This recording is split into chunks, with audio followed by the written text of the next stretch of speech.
Hello everyone, সবাই কেমন আছো? আশা করি সবাই খুব ভালো আছো। আর আমিও মন থেকে অনেক ভালো আছি। শরীর থেকে আমার ঠান্ডা লেগেছে, একটু খারাপ আছি। যাই হোক, এই দিনটা ছিল 24শে জানুয়ারি। এই দিন আমার ব্রাইড লোকেশন ছিল ডায়মন্ড হারবার, রাধানগর। তো যে দিদিটার বাড়িতে আমার কাজ ছিল, সেই দিদিটার বাড়ি আমি অনেক পুরনো, অনেক পুরনো বলতে আমি যবে থেকে মেকআপ শিখছি তখন থেকেই আমি এই দিদিটার বাড়িতে যাচ্ছি।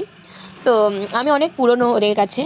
প্রত্যেকটা বছরে একটা করে বিয়ে হয় আর আমি চলে যাই ডায়মন্ড হারবার, রাধানগর ওদের বাড়িতে, দিদিটার বাড়িতে। আমি নেমে গেছি ডায়মন্ড হারবার, এখানে বাসের জন্য ওয়েট করছি। বাস থেকে নেমে আমার জন্য টোটো পাঠিয়ে দিয়েছে দিদি। দিদি বলেছিল যে তুমি নেমে ফোন করবে, টোটো চলে যাবে। তো প্রত্যেকবারেই তাই হয়, আমি নেমে ফোন করি, টোটো আমাকে নিতে চলে আসে। আমি আমার লোকেশানে চলে এসেছি। তো দিদির বাড়ি যতটাই দূর হোক না কেন, আসতে তো খুবই ভালো লাগে, কারণ সবাই এত ভালোবাসে যে না এসে থাকতেই পারি না। দিদি এখানে পুজোতে বসেছিল। আর এইটা সবথেকে বড় সমস্যা, দিদির বাড়িতে আমি যখনই আসি এই লাইটের সমস্যা। তো আমি অনেক বলেছিলাম যে আমাকে একটা লাইট ভালো দেখে বেশ জোরালো লাইট দাও, তো এখানে একটা লাইট লাগিয়ে দিয়েছে। মেন হচ্ছে দিদি এখানে থাকে না। দিদিদের এটা পুরনো বাড়ি। যখনই কারোর বিয়ে হয় তখনই সবাই মিলে এই পুরনো বাড়িতে চলে আসে। যেহেতু কেউ থাকে না, ওই জন্য সেরকমভাবে লাইটের ব্যবস্থাও নেই।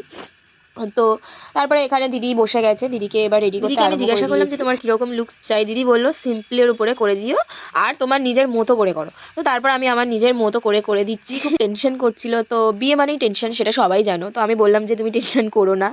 তো তারপরে দিদির একটা ইচ্ছে ছিল যে দিদির যে বানটা হবে সেটা পুরো রাউন্ড করে জিপসি হবে আর মাঝখানে রোজ থাকবে।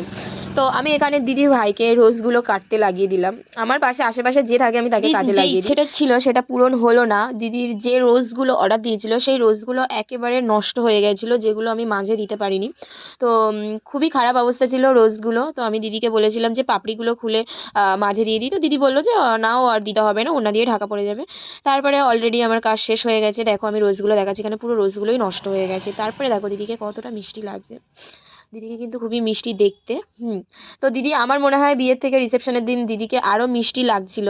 বিয়ের দিন অবশ্যই মিষ্টি লাগছিলো, কিন্তু আমার কেন জানি না রিসেপশনের দিন আরও ভালো লাগছিলো। তো লুকসটা কেমন হয়েছে তোমরা কিন্তু অবশ্যই জানিও।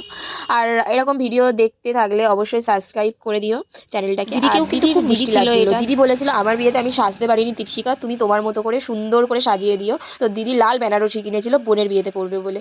তারপর আমি যতটা তাড়াতাড়ি পেরেছি কমপ্লিট করেছি, যেহেতু আমাকে আবার বাড়িতে তারপর আমি ঝটপট বেরিয়ে গেলাম। বেরিয়ে যাওয়ার পরে দেখি আমাকে নিয়ে দিদির জামাইবাবু, দিদির মা, দিদির বাবা, আরও অনেকেই ছিল যারা দিদির পাড়ার কয়েকজন কাকিমারা ছিল।